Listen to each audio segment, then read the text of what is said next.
대마도 이즈하라 민속역사박물관. 이곳 바로 옆에는 눈에 띄는 비석이 자리를 잡고 있다.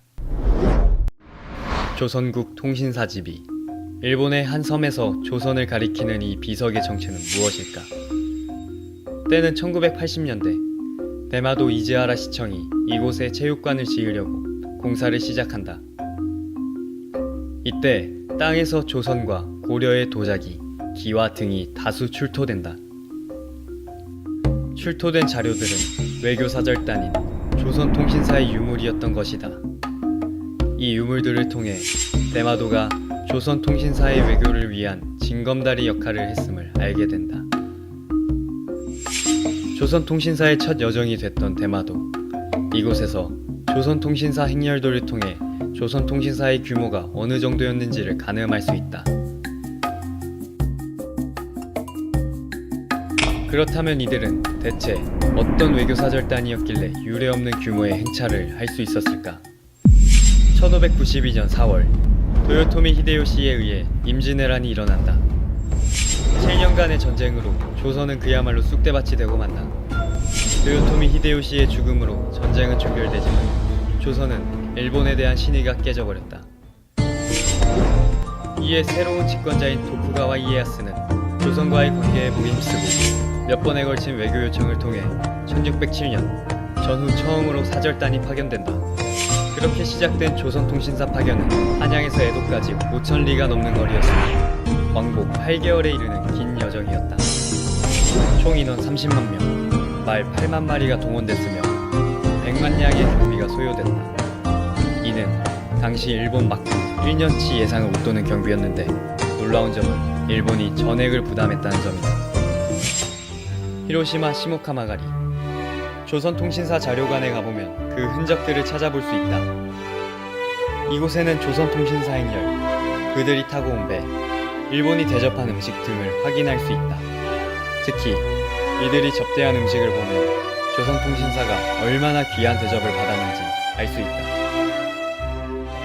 일본 각 지역에서 약 6개월 전부터 공수해온 재료들로 만들었다는 육, 배, 공의 진미들이다. 재료들은 엄선된 최고의 재료들만 사용했으며 조리는 모두 그날 당일에 이뤄져 일본에서 가장 격조 높은 음식을 조선통신사에게 대접했다. 이 많은 상차림이 조선통신사 한 사람 한 사람에게 모두 나갔다는 사실이 조선통신사가 어떤 대접을 받았는지를 알게 해준다. 100만 냥이라는 어마어마한 금액과 함께 신기한 대접을 제공한 일본. 이는 당시 일본이 조선의 사절단을 통해 평화와 체제 안정을 이루고자 했기 때문이다. 하지만 정작 그들이 감동하게 된 것은 조선의 수준 높은 문화와 예술이었다. 일본에서는 조선의 선진 지식과 문물에 대한 관심이 매우 컸다. 항구도시 도모노우라. 그곳 다이초로 조선통신사 역사관에 가보면 그들의 관심이 적지 않았음을 알 수 있다.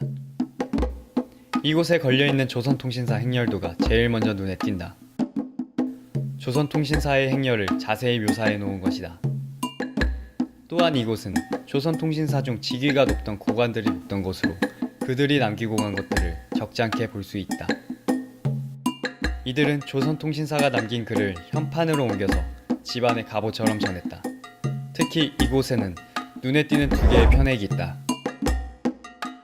일동 제1형승과 대조루라 쓰인 편액이다. 1711년 통신사 종사관이던 이방원이 이곳의 경관에 반해 일동 제1형승, 일본 최고의 경치라는 글씨를 남긴다. 37년이 지나 1748년 명필 홍경에는 통신사 영빈관으로 쓰인 누각에 대조루라는 이름을 적어줬고 이들은 이 두 개의 편액을 제작해 걸었다. 교토의 고려미술관. 통신사와 관련된 자료들 중 한 그림이 눈에 들어온다. 이 무사들은 무언가를 집중해서 보며 이야기를 나누기도 한다.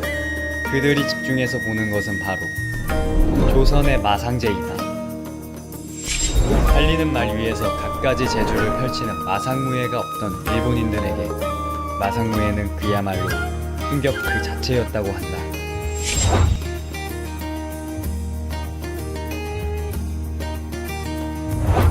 이들은 통신사가 올 때마다 마상제를 꼭 보내달라고 먼저 요청할 정도로 마상제에 대한 관심이 컸다. 시즈오카 세이켄지. 조선통신사에 대한 관심이 많은 만큼 통신사의 마음을 사로잡은 것들이 있다. 절의 내부엔 전시장인 듯 벽면을 가득 채운 서액이 눈에 띈다. 깎아지른 듯한 언덕 위에 자리 잡고 있는 세이켄지.